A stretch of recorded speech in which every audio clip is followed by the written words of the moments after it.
Hello dear students, मैं हूं मिथिलेश कुमार और आप सभी लोगों का स्वागत करता हूं उदित फार्मेसी के ऑनलाइन लर्निंग प्लेटफॉर्म पर। कैसे हैं आप सभी लोग? आशा करता हूं अच्छे होंगे, स्वस्थ होंगे और मस्त होंगे। आज के इस लेक्चर में हम लोग फार्माकोलॉजी का टॉप 20 सीरीज का पार्ट 14 कवर करने वाले हैं एंड पार्ट 14 में question number 13 and question number 14 का भी कुछ हिस्सा जरूर कवर करेंगे। ठीक है, हाँ। क्वेश्चन नंबर 13 अपन का क्या है ये देख लीजिए थोड़ा सा। क्वेश्चन नंबर 13 हम लोगों का रहने वाला है, right the short notes on. Short note लिखना है हम लोगों को अथेरोस्क्लेरोसिस के ऊपर एंड कंजेस्टिव कार्डियक फेल्योर। खास करके यहाँ पर चूंकि कोलोजी का टॉपिक है तो हमें अथेरोस्क्लेरोसिस के बारे में नहीं लिखना, ड्रग्स यूज्ड इन अथेरोस्क्लेरोसिस, यानी कौन कौन से ड्रग्स यूज होते हैं अथेरोस्क्लेरोसिस में। और फिर कंजेस्टिव कार्डियक फेल्योर यानी कंजेस्टिव हार्ट फेल्योर भी इसी को कहते हैं, कौन कौन से दवाएं यूज होती हैं हार्ट फेल्योर में। ठीक है, बहुत बेसिक सा टॉपिक है, बहुत इंटरेस्टिंग टॉपिक है, मज़ा आ जाएगा। देखो भाई, सबसे पहले हम लोग अथेरोस्क्लेरोसिस से स्टार्ट करते हैं। तो अथेरोस्क्लेरोसिस समझना पड़ेगा क्या होता है। अथेरोस्क्लेरोसिस का मतलब होता है कि जो आपके ब्लड वेसल्स में कोलेस्ट्रॉल जो जम जाता है ना, जो ये कोलेस्ट्रॉल जम जाता है, इसी को हम लोग क्या कहते हैं, अथेरोस्क्लेरोसिस कहते हैं। यानी जो आपकी रक्त वाहिनियाँ होती हैं, ब्लड वेसल्स होते हैं, उसमें जो कोलेस्ट्रॉल का जमाव हो जाता है उसको हम लोग क्या कहते हैं, अथेरोस्क्लेरोसिस कहते हैं। तो ये बोल रहा है, देखो अथेरोस्क्लेरोसिस का मतलब क्या है, फिर उसके बाद कौन कौन सी दवाएं यूज होती हैं।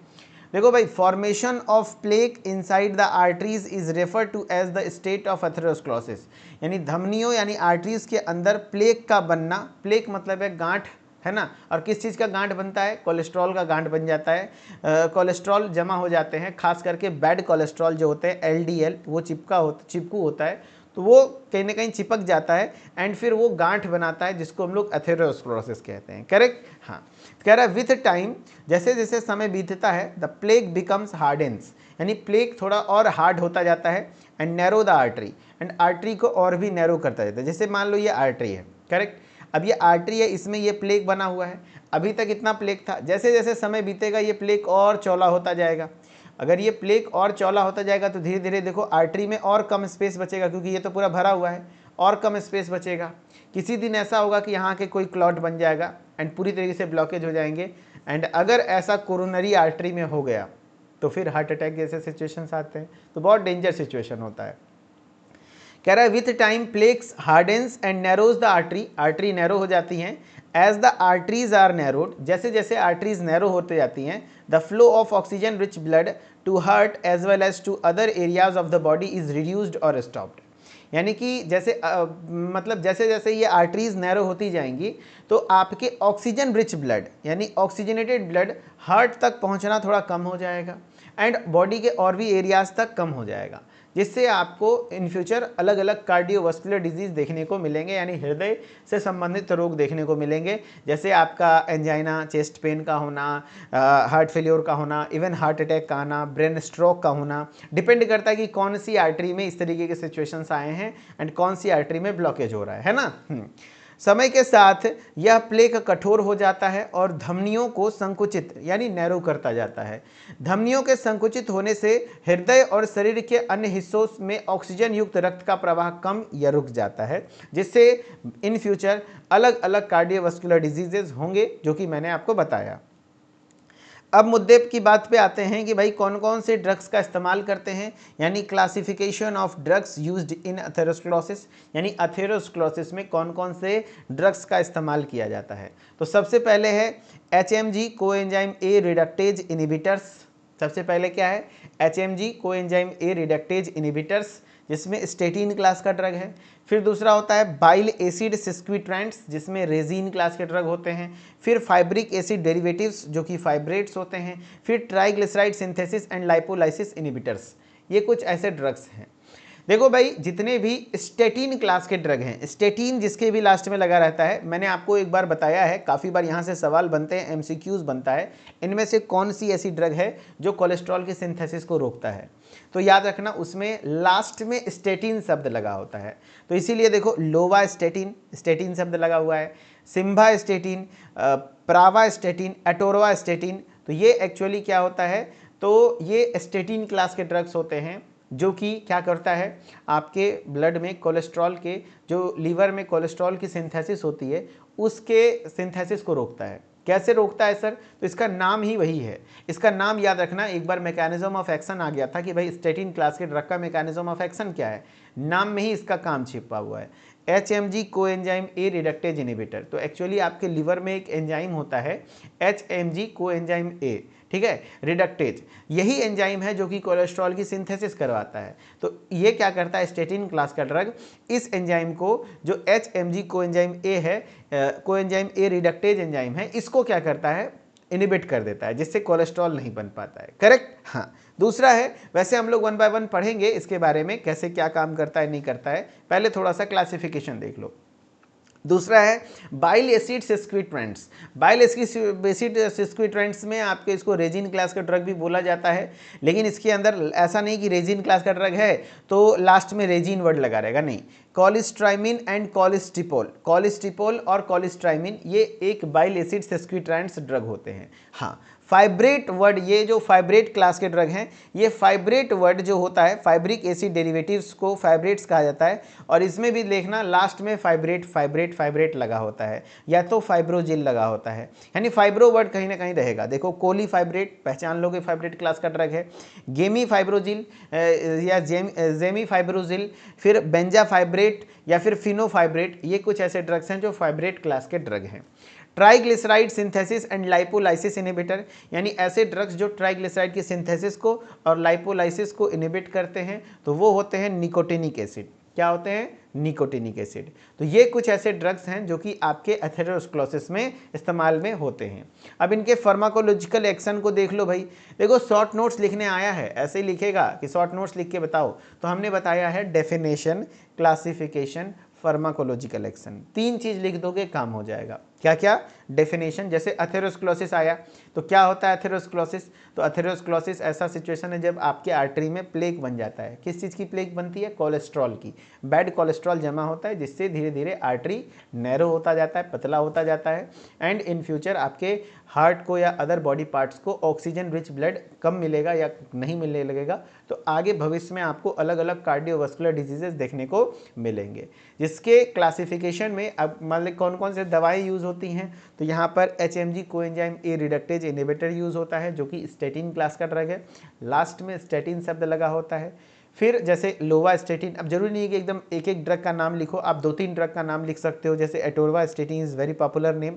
एटोरवास्टेटिन से मैंने क्वेश्चन सेट भी किया था क्विज में, है ना, क्विज में जो सेंट्रल फार्मेसी के ऐप पर डेली मेडिसिन क्विज हो रही है, उसमें मैंने यहाँ एटोरवास्टेटिन को दिया था क्योंकि इंपॉर्टेंट है, स्टार मार्क कर रहा हूँ, शायद हो सके। मेरा दिल कहता है कि इस साल आपके पेपर में एटोरवास्टेटिन से एक क्वेश्चन पक्का आएगा MCQs में, है ना। प्रावास्टेटिन या सिम्वास्टेटिन, तो ये सब स्टेटिन वर्ड लगा हुआ है, तो आप 2 ही ड्रग लिखोगे तो काम चल जाएगा, ठीक है। हाँ, फिर बाइल एसिड सिस्क्विट्रेंट्स होते हैं, जिसमें आपके कॉलिस्ट्राइमिन और कॉलिस्टिपोल आते हैं। फाइब्रिक एसिड डेरिवेटिव को फाइब्रेट्स कहते हैं, जिसमें लास्ट में फाइब्रेट वर्ड लगा होता है। कोली फाइब्रेट, फिनोफाइब्रेट, बेंजा फाइब्रेट, गेमी फाइब्रोजिल, यहाँ पे भी आपको फाइब्रो वर्ड दिख जाएगा। ट्राइग्लिसराइड सिंथेसिस और लाइपोलाइसिस इनिबिटर्स में आपके निकोटिनिक एसिड्स आते हैं। अब इसके फार्माकोलॉजिकल एक्शन, फार्माकोलॉजिकल एक्शन को क्या कहते हैं सर? यानी उसके कुछ कार्य क्या हैं, कैसे काम करता है, इसी को आप मैकेनिज्म ऑफ एक्शन भी कह सकते हो। जैसे यहाँ पे स्टेटिन क्लास का फार्माकोलॉजिकल एक्शन मैंने बताया कि ये क्या करता है, कैसे करता है, इसी में आप मैकेनिज्म ऑफ एक्शन को भी देख लेते हो, ठीक है। स्टेटिन इनिबिट्स क्या करता है? देखो स्टेटिन के बगल में लिखा हुआ था HMG coenzyme A reductase inhibitor, तो स्टेटिन क्लास का जितना भी ड्रग है वो इनिबिट करता है HMG coenzyme A reductase enzyme को selectively, reduce cholesterol synthesis in the cells and decreases hepatic cholesterol level. Hepatic मतलब क्या होता है? हेपेटिक वर्ड मतलब होता है लीवर, यानी कि ये क्या करता है, स्टेटिन क्लास का drug HMG coenzyme A reductase enzyme को, है ना, HMG, इसको पढ़ते क्या है, HMG coenzyme A reductase enzyme को क्या करता है, इनिबिट करता है, जिससे क्या होता है, कोलेस्ट्रॉल की सिंथेसिस रिड्यूस हो जाती है, कोलेस्ट्रॉल की सिंथेसिस रिड्यूस हो जाती है, and decrease hepatic cholesterol level, liver में जो है कोलेस्ट्रॉल का मात्रा कम हो जाता है। अगर हिंदी में देखें तो क्या लिखा हुआ है सर? हिंदी में लिखेंगे तो देखेंगे यह HMG coenzyme A reductase enzyme को विशेष रूप से अवरुद्ध करके कोशिकाओं में कोलेस्ट्रॉल की मात्रा घटाते हैं, कोलेस्ट्रॉल का बायोसिंथेसिस सीमित करते हैं और यकृत में कोलेस्ट्रॉल का स्तर कम करते हैं, राइट। हाँ, अब बाइल एसिड सिस्क्यूट्रांट्स क्या करते हैं सर?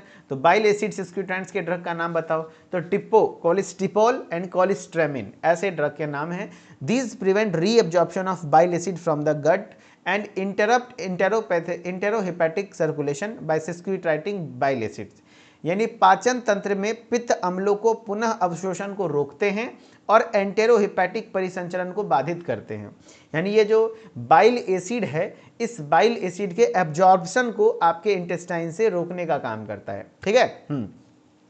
ये क्या करते हैं? These prevents reabsorption of bile acid from the gut. Gut मतलब है आपके आहार नाल, एलिमेंट्री कैनाल, उसमें से बाइल एसिड के रीअब्जॉर्प्शन को रोकते हैं, इंटरप्ट करते हैं इंटेरोहिपैटिक सर्कुलेशन। इंटेरोहिपैटिक सर्कुलेशन यानी इंटेस्टाइन और आपके लीवर के बीच में जो सर्कुलेशन है उसको कहीं ना कहीं क्या करते हैं? इंटरप्ट करते हैं। क्या कहते हैं? सिस्क्यूटरिंग बाइल एसिड्स, यानी बाइल एसिड सिस्क्यूट्रांट्स। ठीक है। हाँ, एंड फिर फाइब्रेट्स क्या करते हैं sir? These reduce triglycerides level in the liver by decreasing synthesis and reducing uptake of free fatty acids. यानी जो फाइब्रेट्स हैं वो ट्राइग्लिसराइड के लेवल को कम करते हैं। ये क्या करते हैं? फाइब्रेट क्लास के जो ड्रग होते हैं फाइब्रेट्स, ये रिड्यूसेज ट्राइग्लिसराइड्स लेवल, यानी ये ट्राइग्लिसराइड के लेवल को कम करने का काम करते हैं in the liver by decreasing synthesis and reducing uptake of free fatty acid. समझ रहे बात को? यानी फाइब्रेट्स क्या करता है? ट्राइग्लिसराइड के लेवल को कम करता है लीवर में। कैसे? तो उसमें फ्री फैटी एसिड, ये जो फैटी एसिड है उसको अपटेक को, जो उसके जो लीवर उसको अपटेक करता है उसको रिड्यूस कर देता है, कम करता है, या तो फैटी एसिड कम बनने देता है। अगर उसको हिंदी में लिखेंगे तो क्या लिखना है भाई? हिंदी में देखो क्या लिखा है, यह यकृत में ट्राइग्लिसराइड का स्तर घटाते हैं, मुक्त वसा यानी फ्री फैटी एसिड के अवशोषण को रोककर और ट्राइग्लिसराइड का निर्माण कम करते हैं। ओके, जनरल इफेक्ट्स क्या हैं? जितने भी ड्रग्स यूज्ड इन एथेरोस्क्लेरोसिस हैं ये also reduce cholesterol by increasing endothelial lipoprotein lipase activity. यानी ये दवाएं एंडोथेलियल लाइपोप्रोटीन लाइपेज गतिविधि बढ़ाकर कोलेस्ट्रॉल कम करते हैं, है ना? यानी कि ये क्या करते हैं? These drugs also reduce cholesterol, यानी कोलेस्ट्रॉल को कम करते हैं by increasing endothelial lipoprotein lipase.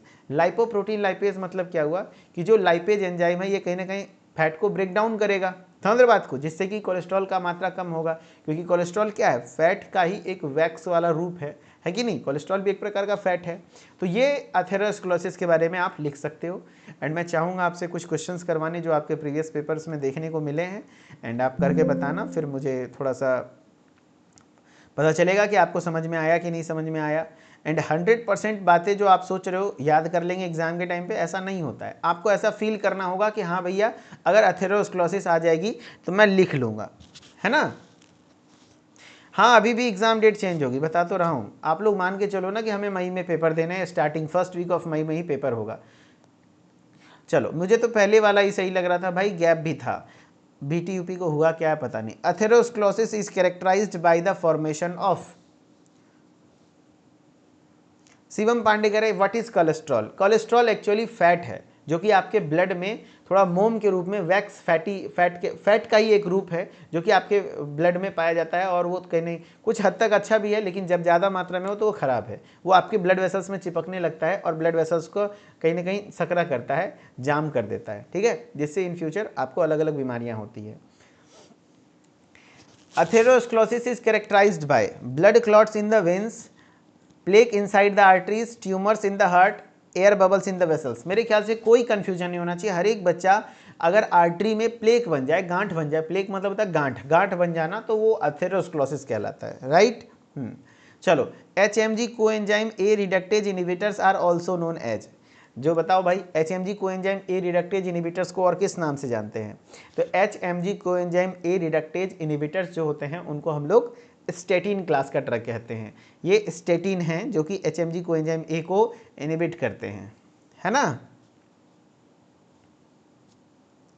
है ना? हाँ, तो ये आपके HMG coenzyme A reductase inhibitors statin class के ड्रग होते हैं। Which of the following is an example of A statin? इसमें से स्टेटिन का एग्जाम्पल क्या है? देखो ऐसे क्वेश्चन आते हैं, ऐसे क्वेश्चन आते हैं और बहुत आते हैं।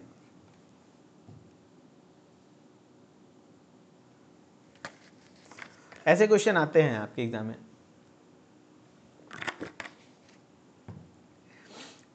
गेमीफाइब्रोजिल, निकोटिनिक एसिड, अटोरवास्टेटिन, कोलेस्ट्राइमिन, है ना, कोलेस्ट्राइमिन।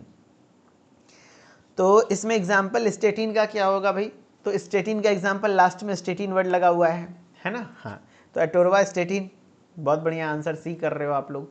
Which of the following is fabric acid derivative, fabric acid derivative में आपका क्या फाइब्रेट्स कहते हैं, फाइब्रिक वर्ड कहीं ना कहीं लगा होगा, सिम्बास्टेटिन तो नहीं होगा, कोलेस्टिपॉल, निकोटिनिक, कोलीफाइब्रेट, बहुत इजीली आप मार दोगे यहाँ आंसर डी, कोलीफाइब्रेट्स, है ना, कोलीफाइब्रेट, करेक्ट। चलो बहुत बढ़िया।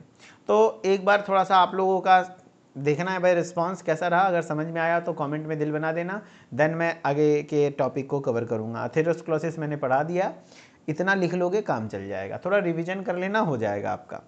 कंजेस्टिव कार्डियक फेल्योर, सारे पीडीएफ्स क्रैश कोर्स में मिल रहे हैं, वहाँ से आप इसके पीडीएफ को पढ़ सकते हैं। अब इसको हम लोग क्या कर रहे हैं भाई, कंजेस्टिव हार्ट फेल्योर में, इसी को कार्डियक फेल्योर को ही हार्ट फेल्योर कहते हैं। चलो बहुत बढ़िया, बहुत अच्छा रिस्पॉन्स आ रहा है आप लोगों का, थैंक यू सो मच। चलो भाई बहुत बढ़िया, थैंक यू थैंक यू। चलो अगला अब टॉपिक पढ़ते हैं, right. Drugs used in congestive heart failure, यानी ऐसी दवाएं जो कि हार्ट फेल्योर में यूज होती हैं, ऐसी दवाएं जो कि हार्ट फेल्योर में यूज होती हैं, करेक्ट। अच्छा, हार्ट फेल्योर होता क्या है, कितने लोगों को पता है, पहले तो डेफिनेशन फिर क्लासिफिकेशन। तो drugs used in congestive heart failure पढ़ने से पहले एक बार एग्जाम में CHF का फुल फॉर्म लिखने आ गया था, तो मेरा काम है हल्का से हल्का और हार्ड से हार्ड, आपको इजी से इजी और हार्ड से हार्ड चीज़ों को कवर कराना जो कि आपके एग्जाम में पूछे गए हैं। जैसे CHF का फुल फॉर्म शायद ये इसमें आया था, थेरेपेटिक्स में आया था, हाँ, तो आपको वो बच्चा कंफ्यूज हो गया था, तो नहीं, कंफ्यूज नहीं होना। CHF मतलब कंजेस्टिव हार्ट फेल्योर, जिसको हार्ट फेल्योर कहते हैं, ठीक है। अच्छा, हार्ट फेल्योर में होता क्या है, देखो, हार्ट फेल्योर एक ऐसा कंडीशन है जब आपका बॉडी, जो आपका हार्ट है, आपके बॉडी में जो हार्ट है, वो हार्ट कहीं ना कहीं फेल कर गया। हार्ट का फेल होना मतलब क्या होता है, कुछ लोग सोचते होंगे हार्ट अटैक एक ही चीज़ है, नहीं, हार्ट अटैक या हार्ट फेल्योर नहीं। हार्ट फेल्योर क्या होता है कि आपका बॉडी में जो आपके हार्ट हैं, इस पर मतलब ये सफिशिएंट अमाउंट में ब्लड को पंप नहीं कर पा रहा है। जैसे हार्ट का काम क्या है, ब्लड को पंप करना, एफिशिएंटली ब्लड पंप करता है, लेकिन जब हार्ट फेल कर जाता है तो हार्ट का कोई हिस्सा सही से पंप नहीं कर पा रहा है, या फिर पंप कर रहा है तो उतना स्ट्रेंथ, उतनी एफिकेसी के साथ नहीं कर पा रहा है, जिससे पूरे बॉडी की ब्लड की रिक्वायरमेंट पूरी नहीं हो पा रही, क्योंकि कार्डियक आउटपुट कम हो जाएगा। ऐसा नहीं कि हार्ट बीट करना बंद कर गया, नहीं, आदमी मरता नहीं है। Heart failure is not the emergency situation. इसमें सिचुएशंस देखने को मिलते हैं, लंग्स में पानी भर जाना, लंग कंजेशन, एडिमा, स्वेलिंग, पेट में पानी भर जाना, एंकल्स वगैरह में पानी भर जाना, एडिमा हो जाना, ये सब देखने को मिलता है। जबकि हार्ट अटैक एक अलग सिचुएशन है। हार्ट अटैक में क्या होता है, अचानक से कोरोनरी आर्टरी में ब्लॉकेज की वजह से पूरी तरीके से ऑक्सीजनेटेड ब्लड सप्लाई होना बंद हो जाता है, जिससे हार्ट के सेल डेड होने लग जाते हैं और हार्ट बीट करना बंद कर देता है। तो वो एक इमरजेंसी सिचुएशन है, तुरंत से वापस से हार्ट को रीस्टोर नहीं किया गया, उसी सिचुएशन में CPR दिया जाता है, राइट, हाँ, ताकि किसी तरह से हार्ट रुके नहीं, हार्ट को वापस से मतलब स्टिमुलेट करो, और फिर उसके बाद उनको दवा वगैरह दी जाती है और तुरंत से डॉक्टर के पास लेके जाना। तो वो हार्ट अटैक है, जब हार्ट बीट करना बंद कर देता है, हार्ट के सेल्स डेड होने लगते हैं। लेकिन यहाँ पर कई बार होता है कि हार्ट फेल्योर में हार्ट की मसल्स वीक पड़ जाती हैं, तो कुछ ऐसी दवाएं होती हैं जो कि हार्ट के मसल्स को स्ट्रेंथ प्रोवाइड करती हैं, जिसको कार्डियोटोनिक ड्रग कहते हैं। कहते हैं ना, टोनिक पियो तो मजबूत हो जाओगे, तो हार्ट को मजबूत करने वाले ड्रग को कार्डियोटोनिक कहते हैं। कार्डियो मतलब हार्ट, टोनिक मतलब मजबूत करने वाला ड्रग, यानी हार्ट को स्ट्रेंथ प्रोवाइड करता है, जिससे हार्ट पावरफुल्ली एंड मोर पावरफुल्ली अच्छे से कॉन्ट्रैक्ट रिलैक्स कर पाता है एंड फिर वापस नॉर्मल हो जाते हैं। ट्रीटमेंट पॉसिबल है, कोई दिक्कत नहीं है। देखो भाई, कंजेस्टिव हार्ट फेल्योर उसी को कहते हैं। कंजेस्टिव हार्ट फेल्योर में उपयोग होने वाली दवाएं, कह रहा है क्या, देखो, when a heart fails to pump blood in quantity, क्या कहते हैं, quantity sufficient to fulfil the body requirements, a condition of congestive heart failure occurs. इसका मतलब क्या हुआ, कह रहा है जब when a heart fails to pump blood, यानी हार्ट का काम ही है ब्लड को पंप करना, और वो जन्मजात से कर ही रहा है, कोई दिक्कत नहीं है, जब तक आप जिंदा रहेंगे तब तक करेगा। लेकिन कई बार होता है हार्ट फेल कर जाता है, ऐसा नहीं कि एकदम करना बंद कर दिया, एकदम करना बंद कर देगा तब तो फिर खेल खत्म हो जाएगा। एफिशिएंटली नहीं कर पा रहा है, जितना जरूरत है उतना नहीं कर पा रहा है। When a heart fails to pump blood in quantity sufficient to fulfil the blood requirement, body requirement, यानी बॉडी की जितनी रिक्वायरमेंट है उतना ब्लड पंप नहीं कर पा रहा है, a condition of congestive heart failure occurs, तब उसको CHF कहते हैं, which is known as heart failure, जिसको हार्ट फेल्योर कहते हैं। यानी जब हृदय शरीर की आवश्यकताओं को पूरा करने के लिए पर्याप्त मात्रा में रक्त पंप करने में असमर्थ हो जाए। समझ रहे बात को? आसान शब्दों में समझो कि हार्ट फेल्योर मतलब है हार्ट काम कर रहा है लेकिन एफिशिएंटली नहीं कर पा रहा है, एफिशिएंटली नहीं कर पा रहा है ना, तो वो हार्ट फेल्योर हो गया। फिर हम कुछ दवा देते हैं जिससे वो हार्ट वापस से, जैसे अभी कुछ दिन पहले से मैं काम तो कर ही रहा हूँ, क्लास तो ले ही रहा हूँ, लेकिन एफिशिएंटली नहीं ले पा रहा हूँ, जिससे आप लोगों की रिक्वायरमेंट पूरी नहीं हो पा रही है, तो आप लोग बेचैन हो रहे हो, कुछ लोग गाली भी दे रहे हैं, राइट है, वो भी सही है। तो मैंने क्या किया, मैंने दवा लिया, क्योंकि मैं वीक हो गया, राइट, मैं वीक हो गया, डिमांड आपकी पूरा नहीं कर पा रहा जितना आपकी रिक्वायरमेंट है, नहीं कर पा रहा, पहले कर रहा था तो हेल्दी था, क्योंकि बीमार हो गया तो नहीं कर पाया, मैं फेल कर गया। फिर मैंने कुछ दवाएं ली तो मेरे को स्ट्रेंथ मिला, फिर मैं वापस से पंप करने लग गया और आपको पहुंचाने लग गया, जस्ट लाइक दैट, है ना। हाँ, तो हार्ट क्या होता है, हार्ट भी ऐसे ही काम करता है कि हार्ट जब एफिशिएंटली ब्लड को पंप नहीं कर पाता है तो उसको हम लोग कह देते हैं हार्ट फेल्योर, ठीक है। फिर दवा से ठीक हो जाती है, कोई दिक्कत नहीं है। जब हृदय शरीर की आवश्यकताओं को पूरा करने के लिए पर्याप्त मात्रा में रक्त को पंप करने में असमर्थ हो जाते हैं तो कंजेस्टिव हार्ट फेल्योर की स्थिति उत्पन्न होती है, जिसे हार्ट फेल्योर भी कहा जाता है, राइट। हाँ, देखो ये कंजेस्टिव हार्ट फेल्योर्स में दिखा रहा है। नॉर्मली क्या है, तो normal level of oxygen rich blood pumped to the क्या कहते हैं, पंप टू बॉडी, यानी कि यहाँ पर क्या बोल रहा है कि देखो एक सेकेंड,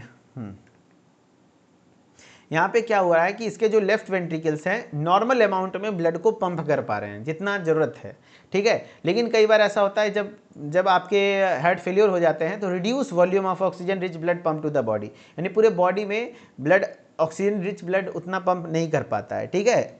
चलो, अब उसके बाद क्या है भाई, एनलार्ज्ड, यहाँ पे इसके कारण क्या क्या हो सकते हैं, इसके सिम्टम्स क्या क्या देखने को मिलते हैं। तो कई बार होता है कि हार्ट की मांसपेशियाँ बड़ी हो जाती हैं, है ना, जिसको कार्डियोमायोपैथी कहते हैं, हार्ट थोड़ा ज़्यादा हैवी हो गया उस वजह से। और इसके सिम्टम्स में देखने को मिलता है कि आपके फ्लूइड बैकअप होने लग जाता है, लंग्स में पानी भर जाते हैं, swelling in the legs and feet, oedema देखने को मिलता है, ठीक है। चलो, अब क्यों होता है लंग्स में पानी भरता है, ये एडिमा वगैरह, ये सब थेरेप्टिक्स में मैंने पढ़ाया है, वहाँ पे देखना। अभी हम लोग आते हैं दवा के बारे में। Classification of drugs used in the CHF, तो इसमें कौन कौन से दवाएं यूज़ करेंगे। तो सबसे पहली दवा, drugs with positive inotropic effect. Positive inotropic effect का मतलब ऐसे दवाएं होती हैं जिनमें पॉजिटिव आयोनोट्रोपिक इफेक्ट होते हैं, यानी हार्ट को ये पॉजिटिव इफेक्ट शो करते हैं, हार्ट को स्ट्रेंथ प्रोवाइड करता है, एंड हार्ट की जो कहते हैं ना उसकी मर्दानगी, जो उसकी मर्दानी शक्ति कम हो गई है पंप करने की, उसको इम्प्रूव करता है। समझ रहे बात को? यस, उसको हम लोग कहते हैं पॉजिटिव आयोनोट्रोपिक इफेक्ट। ऐसे ड्रग्स जो कि पॉजिटिव आयोनोट्रोपिक इफेक्ट शो कर रहे हैं, यानी वापस से जो हृदय की शक्ति खोई हुई है उसको वापस से रिस्टोर करना, जैसे कार्डियक ग्लाइकोसाइड, जिसमें डिजॉक्सिन, डिजिटॉक्सिन, क्वाबिन, ये कुछ ऐसे ड्रग्स हैं। आपने पढ़ा था प्रोग्नोसी में डिजिटैलिस प्लांट, राइट, डिजिटैलिस जो कि एक कार्डियोटोनिक ड्रग है, डिजिटैलिस, राइट, डिजिटैलिस जो कि जिसमें से आपके डिजॉक्सिन प्राप्त होते हैं, डिजिटॉक्सिन प्राप्त होते हैं। तो ये पॉजिटिव आयोनोट्रोपिक इफेक्ट शो करते हैं, यानी हार्ट के फोर्स ऑफ कंट्रैक्शन को इंक्रीज करते हैं, हार्ट को वापस से स्ट्रेंथ देने का काम करते हैं। वैसे और भी ड्रग हैं जैसे बाइपायरिडीन्स या फॉस्फोडाइस्टरेज इनहिबिटर्स, जिसमें एमराइनोन है ना, एमरीनॉन एंड मिलिरिनॉन, ये कुछ ड्रग्स हैं। एंड बीटा एड्रीनर्जिक एगोनिस्ट में डोब्यूटामाइन एंड डोपामिन, ये कुछ ऐसे ड्रग्स हैं बीटा एड्रीनर्जिक एगोनिस्ट जो कि आपके हृदय के पावर को बढ़ाने का काम करते हैं, फोर्स ऑफ कंट्रैक्शन को इंप्रूव करते हैं, राइट।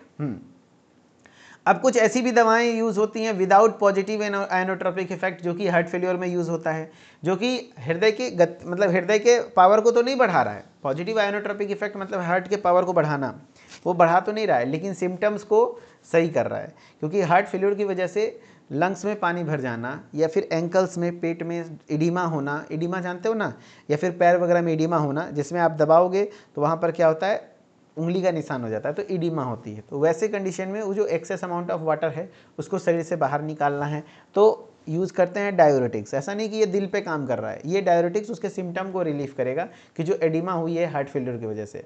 तो डाययूरेटिक्स यहाँ इसलिए यूज होता है, जैसे थायाजाइड्स, फ्यूरेसेमाइड, स्पाइरोलेक्टोन, ये कुछ डाययूरेटिक्स दवाएं हैं। वैसे एंजियोटेंसिन एंटागोनिस्ट यूज होते हैं जो एसी इनहिबिटर्स और लोसार्टन है कि नहीं, हाँ, जो कि ब्लड प्रेशर को एक्चुअली कम करते हैं, जिससे हार्ट के ऊपर प्रेशर कम पड़ता है थोड़ा।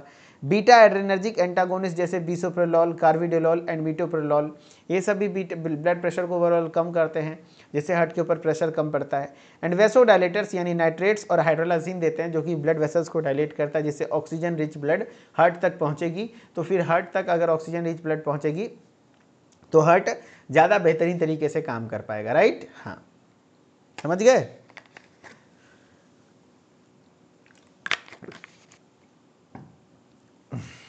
हार्ट ज़्यादा बेहतरीन तरीके से काम कर पाएगा। तो ये था ड्रग्स यूज्ड इन CHF, ठीक है। अब सबका फार्माकोलॉजिकल एक्शन, चलो भाई मैंने तो पहले बता दिया, लेकिन एक बार थोड़ा सा सबका फार्माकोलॉजिकल एक्शन देख लो। चलो एक बार शुरू से सुनते हैं, मैं समझ रहा हूँ थोड़ा सा आप लोग कंफ्यूज हो गए होंगे। CHF का फुल फॉर्म बताओ भाई, कंजेस्टिव हार्ट फेल्योर। मेरे साथ याद करो, क्लास में ही याद कर लो मेरे बाबू। मुझे पता है एग्जाम का टाइम है, थोड़ा आप लोगों को रिवीजन और सब सब्जेक्ट पे टाइम देना, कोलॉजी वगैरह में ज़्यादा समय नहीं देना। इधर देखो, यहीं पे याद कराते हैं। CHF का फुल फॉर्म क्या है? Congestive heart failure. ये क्या सिचुएशन है? हार्ट फेल कर जाता है ब्लड को पंप करने में, है ना, जिससे कि सफिशिएंट अमाउंट में बॉडी की रिक्वायरमेंट्स पूरी नहीं हो पाती है, जिसको हार्ट फेल्योर कह देते हैं। अपने शब्दों में आप जैसे लिख दो, एग्जामिनर समझ जाएगा, ठीक है। हाँ, फिर हमने बताया यहाँ पर कौन कौन सी दवाएं यूज होती हैं। तो कुछ दवाएं ऐसी हैं जो पॉजिटिव आयोनोट्रोपिक इफेक्ट शो करती हैं, इसको याद कर लेना थोड़ा, जैसे कार्डियक ग्लाइकोसाइड में डिजॉक्सिन, डिजिटॉक्सिन है, क्वाबिन है। कुछ दवाएं हैं जो बाइपैरिडीन्स और फॉस्फोडाइस्ट्रेज इनहिबिटर है, जिसमें एमराइनॉन और मिलिरनॉन है। बीटा एड्रेनर्जिक एगोनिस्ट है, जिसमें डोब्यूटामाइन और डोपामिन है, करेक्ट। फिर आपके drugs without positive inotropic effect, यानी कि जो ऐसे हैं जो कि हार्ट के ऊपर पॉजिटिव आयोनोट्रोपिक इफेक्ट नहीं शो कर रहे हैं, जैसे डायूरेटिक्स जिसमें थायाजाइड्स, फ्यूरासेमाइड, स्पाइरोलैक्टोन है। एंजियोटेंसिन एंटागोनिस्ट में एसी इनहिबिटर्स हैं जैसे, और फिर लोसार्टिन वगैरह हैं। फिर बीटा एड्रेनर्जिक एंटागोनिस्ट में बिसोप्रोलॉल है, कार्बिडोलॉल है, मेटाप्रोलॉल है। वेसोडाइलेटर्स में नाइट्रेट्स और हाइड्रोलाजिन है, ठीक है। हाँ, अब सबके मैकेनिज्म ऑफ एक्शन को देखो कैसे काम करते हैं, यानी फार्माकोलॉजिकल एक्शन। डायरेटिक्स में एग्जांपल है फ्यूरेसेमाइड, कैसे काम करते हैं? Increases renal excretion of sodium and water, यानी रीनल मतलब है किडनी से वाटर और सोडियम और वाटर को बाहर निकालते हैं, सोडियम और वाटर को बाहर निकालते हैं। कैसे? तो यूरिन के माध्यम से, यूरिन ज़्यादा होता है, जिससे क्या होता है? Reduce fluid overload. हाँ, सबसे पहली बात तो ब्लड वॉल्यूम कम होगा तो फ्लूइड ओवरलोड कम होगा, हार्ट के ऊपर प्रेशर कम आएगा। And pulmonary congestion, pulmonary congestion यानी जो आपके लंग्स में पानी भर गए थे उसको पल्मोनरी कंजेशन या लंग कंजेशन कहते हैं, उस सिचुएशन को इम्प्रूव करेगा, सही करेगा। दूसरा है एसी इनहिबिटर्स। एसी इनहिबिटर्स क्या होते हैं सर? जैसे एसी को इनहिबिट करेंगे तो पड़पड़ा जाएगा, इसका ट्रिक तो आपको पता होगा, हमने काफ़ी बार बता रखा है। तो जैसे एनेलाप्रिल है ना, प्रिल वर्ड लगा होता है एसी इनहिबिटर्स में। ये क्या करते हैं? इनहिबिट करते हैं एंजियोटेंसिन कन्वर्टिंग एंजाइम्स को। तो एक बार ACE का फुल फॉर्म भी पूछ लिया था, ACE का फुल फॉर्म बताओ। तो ACE का फुल फॉर्म है एंजियोटेंसिन कन्वर्टिंग एंजाइम्स, है ना। हाँ, तो याद रखना, एंजियोटेंसिन कन्वर्टिंग एंजाइम को ये इनहिबिट करते हैं, जिससे एंजियोटेंसिन 1 एंजियोटेंसिन 2 में कन्वर्ट नहीं होगा। एंड जब कन्वर्ट नहीं होगा तो वेसोडाइलेशन हो जाएंगे, ब्लड वेसल्स डायलेट हो जाएगा, आफ्टर एंड प्रीलोड थोड़ा सा कम हो जाएंगे, जिससे कि आप, क्योंकि वेसोडाइलेशन होगा तो समझ रहे हो बात को, लोड नहीं ज़्यादा होगा, जगह ज़्यादा बन जाएगा, एल्डोस्टेरोन का लेवल कम होगा, ठीक है। एंजियोटेंसिन रिसेप्टर ब्लॉकर, ARB, इसका मतलब क्या होता है? एंजियोटेंसिन रिसेप्टर ब्लॉकर, इसमें लोसार्टन ड्रग हैं, ये ब्लॉक करते हैं एंजियोटेंसिन 2 के रिसेप्टर को। सिमिलर इफेक्ट टू ACE, जैसे ACE इनहिबिटर्स है ना, जस्ट एंजियोटेंसिन 2 के रिसेप्टर को ब्लॉक कर दिया तो एंजियोटेंसिन 2 नहीं एक्शन नहीं कर पाएगा, जिससे वेसोडाइलेशन होंगे, BP वगैरह कम होगी। बीटा ब्लॉकर्स क्या करते हैं सर? बीटा ब्लॉकर्स आपको पता है ब्लॉक सिंपैथेटिक स्टिमुलेशन, आपके हार्ट में जो बीटा रिसेप्टर है उसको ब्लॉक कर देंगे, तो जो भी सिंपैथेटिक स्टिमुलेशन है यानी जो एड्रेनलिन बाइंड करता है वो नहीं कर पाएगा, जिससे आपके हार्ट रेट को कम करेगा। मायोकार्डियल ऑक्सीजन डिमांड थोड़ा कम कर देगा, क्योंकि हार्ट बीट का रेट कम होगा तो फिर आपका ऑक्सीजन डिमांड भी कम होगा। एंड प्रिवेंट रीमॉडलिंग, ठीक है। हाँ, फिर एल्डोस्टेरोन एंटागोनिस्ट जिसमें स्पाइरोलैक्टोन वगैरह हैं, ये ब्लॉक करेंगे एल्डोस्टेरोन को, जिससे कि आपके सोडियम रिटेंशन कम हो जाएंगी और फाइब्रोसिस वगैरह रीमॉडलिंग वगैरह में होगा। डिजॉक्सिन देख लो, ये क्या करेगा? तो ये कार्डियोटोनिक ड्रग है जो कि हार्ट के पॉजिटिव, देखो हार्ट के ऊपर पॉजिटिव आयोनोट्रोपिक इफेक्ट शो करेगा, यानी increase myocardial contractility. Actually heart failure को ये ट्रीट कर रहा है, यानी कि आपके मायोकार्डियल कॉन्ट्रैक्टिलिटी, यानी कि जो मायोकार्डियम है, हार्ट के मसल्स को मायोकार्डियम कहते हैं, मायोकार्डियम के कॉन्ट्रैक्शन के पावर को इंक्रीज करने का काम करेगा। इंप्रूव्स कार्डियक आउटपुट, जिससे कार्डियक आउटपुट बढ़िया होगा, जो कि दिक्कत आ रही थी वो सही होगा। वेसोडाइलेटर्स जैसे कि हाइड्रोलाजिन या नाइट्रेट्स, ये reduce preload and after load, यानी कि ओवरऑल ब्लड वेसल्स को जब डायलेट करेंगे तो जो लोड है हार्ट के ऊपर वो कम पड़ेगा, जिससे कार्डियक, जैसे हार्ट के ऊपर लोड कम होगा तो हार्ट की इफिकेसी बढ़ जाएगी, मतलब सही हो जाएगी। समझ रहे बात को? तो इस तरीके से काम करते हैं, ठीक है। अब है आप लोगों को क्या करना है भाई, कुछ क्वेश्चंस जो आपके पूछे गए हैं इनको करके दिखाना है, ठीक है। चलो भाई, इनके इस क्वेश्चंस को करके दिखाओ यार, आप सभी लोग जवाब करके दिखाओ, जवाब दो। Another name of congestive heart failure, बताओ कितना इजी क्वेश्चन आया था। कंजेस्टिव हार्ट फेल्योर के और क्या नाम है? तो इसी को हार्ट फेल्योर भी कहते हैं, इसी को हार्ट फेल्योर भी कहते हैं, इसी को हार्ट फेल्योर भी कहते हैं, करेक्ट। हाँ चलो बहुत बढ़िया। फिर है कंजेस्टिव हार्ट फेल्योर यानी CHF occurs when the heart, CHF मतलब क्या है? हार्ट क्या करता है? Pumps excess blood to the body, क्या ज़्यादा मात्रा में ब्लड बॉडी को देने लगता है, बॉडी को ब्लड देने लगता? नहीं, ऐसा नहीं है। Fails to pump enough blood to meet the body's need, yes, body की जितना नीड है उतना मात्रा में नहीं दे पाता है, फेल कर जाता है, तो उसको हम लोग कहते हैं। बहुत बढ़िया। Vasodilators used in CHF include, vasodilators जो CHF में यूज होते हैं वो कौन कौन से हैं? Nitrates, hydralazine, digoxin, digitoxin, dobutamine, dopamine, furosemide, spironolactones. तो CHF में जो आपके यूज होते हैं वेसोडाइलेटर्स यानी ब्लड वेसल्स को डायलेट करने वाले, तो ये होते हैं आपके नाइट्रेट्स और हाइड्रोलाजिन, करेक्ट। हाँ, नाइट्रेट्स और हाइड्रोलाजिन है जो कि ब्लड वेसल्स को डायलेट करते हैं। Beta blockers such as carvedilol helps in CHF by, यानी जो बीटा ब्लॉकर्स है जैसे कार्विडिलॉल यूज़ किए तो कैसे हेल्प करता है? तो ये हार्ट रेट को कम कर देता है ना, हार्ट रेट को कम करता है। और कैसे? तो हार्ट के सिंपैथेटिक नर्वस सिस्टम, हार्ट के सिंपैथेटिक नर्वस सिस्टम के जैसे जो स्टिमुलेट होता है वो कम कर देता है। इंक्रीज हार्ट रेट नहीं, हार्ट रेट को बढ़ाएगा तो नहीं भैया, हार्ट रेट को घटाएगा ये। इन्हेंसिंग एल्डोस्टेरोन ऐसा भी नहीं है, प्रमोटिंग फ्लूइड रिटेंशन ऐसा नहीं है। Blocking sympathetic stimulation, yes, sympathetic stimulation को ब्लॉक करता है जिससे हार्ट रेट कम होता है। Answer D, correct. चलो, तो खैर अभी के क्लास में इतना ही पढ़ेंगे क्योंकि अगली क्लास मेरी 8:30 बजे से है, क्योंकि दिन में मैं क्लास नहीं ले पाया था, तो अभी लगातार मेरी क्लासेस रहने वाली हैं, तो 10 मिनट का ब्रेक आप लोगों को भी मिल जाएगा। अगली क्लास आपकी भी है 8:30 बजे से। चलो, तो आज के क्लास में आपने एक क्वेश्चन को अच्छे से पढ़ा, एक क्वेश्चन में हमने दो ड्रग कैटेगरी के ड्रग्स को अच्छे से समझा, drugs used in atherosclerosis and drugs used in congestive heart failure, ठीक है। अगले क्लास में हम लोग क्वेश्चन नंबर 14 को पढ़ लेंगे, ठीक है। चलो, थैंक यू सो मच, बहुत बहुत शुक्रिया, धन्यवाद। कैसा लगा क्लास कमेंट में ज़रूर बताइएगा, एंड घबराइएगा नहीं, परेशान मत होइएगा, मैं आपके साथ हूँ, चीज़ें बिल्कुल स्मूथली चलेंगी, सब कुछ अच्छे से पढ़ते रहिए। बस मैं जो टॉप 20 बता रहा हूँ, ये टॉप 20 मेरा सब पे भारी पड़ेगा। मैं हूँ जो इसी में MCQs भी करा रहा हूँ प्लस PYQ एनालिसिस के साथ, ऐसा नहीं कि कोई भी फालतू क्वेश्चंस करा रहा हूँ। प्रीवियस ईयर में पूछे हुए क्वेश्चन, काफ़ी मेहनत लगता है चुन चुन के टॉपिक वाइज क्वेश्चंस निकालना, वो मैंने किया है, ठीक है। तो मेरे इसमें आप एक बार कर ले जाओगे, फिर और कुछ नहीं करने की ज़रूरत पड़ेगी। बाकी मैं 100 MCQs वगैरह जब कराऊंगा तो आपका रिवीजन होगा, रिवीजन, समझ रहे बात को। हाँ, ये आप श्योर शॉर्ट लेके जा रहे हो, श्योर शॉर्ट चीज़ें पढ़ रहे हो, यहाँ से बाहर कुछ नहीं जाएंगी। सो इसलिए आप बिल्कुल घबराइए नहीं, अच्छे से पढ़िए, okay. Thank you so much, बहुत बहुत शुक्रिया, धन्यवाद। मिथिलेश सर ऑफिशियल के साथ जुड़े रहिए और अच्छे से अपडेटेड रहिए, ओके, थैंक यू।